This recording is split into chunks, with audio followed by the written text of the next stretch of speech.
দেশের মাটিতে গড়ে উঠেছে এক সাঁওতালি ফুটবল তারকা। কোহাতি কিসকু নামের এই তারকা ঠাকুরগাঁয়ের এক দরিদ্র কৃষক পরিবারের কন্যা। সমাজের লাঞ্ছনা ও তিরস্কার উপেক্ষা করে হয়ে উঠেছেন বাংলাদেশ নারী ফুটবল দলের রক্ষণভাগের ভরসা।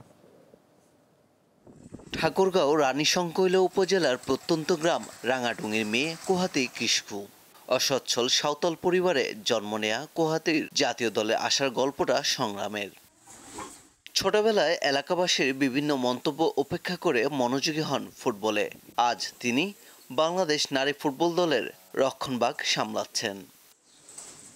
নারী ফুটবলার কোহাতি দেশকে এনে দিয়েছেন সাফ চ্যাম্পিয়নশিপ সহ এশিয়া কাপ বাছাই পর্বে বড় বড় জয়। তবে তার পরিবারের অবস্থার কোনো পরিবর্তন হয়নি। অভাব অনটনে দিন কাটছে। এদিকে মিয়ানমারে বাংলাদেশ নারী দলের দুর্দান্ত জয়ে উচ্ছ্বাস পৌঁছে গেছে কোহাতির গ্রামে। কর্মব্যস্ত গ্রামের প্রায় সকল মানুষ ফুটবল প্রেমী। টিভিতে নিয়মিত দেখেন কোহাতির খেলা। এটা নিয়ে খুব আমাদের গ্রামের লোকগুলো খুব গর্বিত। খেলাধুলার দিক দিয়ে ভালো সাপোর্ট দেয়। হ্যাঁ, আগে অনেক কিছু বলছিল, কিন্তু এখন আর ওর কথা বলে না মেয়েদের খেলার বিষয়ে।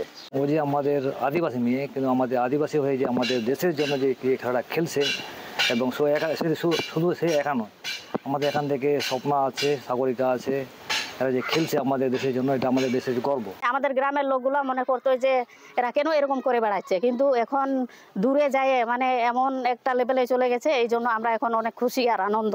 আমরা আগে ভাবি নাই যে এভাবে আমাদের ওপর লেভেলে এভাবে খেলাধুলা করলে তাদের লাভবান হবে না। কোহাতি কিসকু জানান তিনি দলকে নিয়ে যেতে চান বিশ্বকাপের মঞ্চে। আমাদের স্বপ্ন ছিল যে ম্যাচ টু ম্যাচ উইন করার, তো সেটা করতে পারছি, তো অনেক নিজের অনেক খুশি লাগতেছে। সামনে আমাদের ওয়ার্ল্ড কাপ, তো আমরা সেখানেই যেতে চাই, ভালো কিছু। কোহাতি ছাড়াও জাতীয় দলের দুই রত্ন স্বপ্না ও সাগরিকা সহ আরো অনেকেই খেলেছেন। তাই মিয়ানমারে বাংলাদেশ নারী দল ভালো করায় উচ্ছ্বসিত গ্রামবাসী। পারভেজ খোকন, দীপ্ত স্পোর্টস।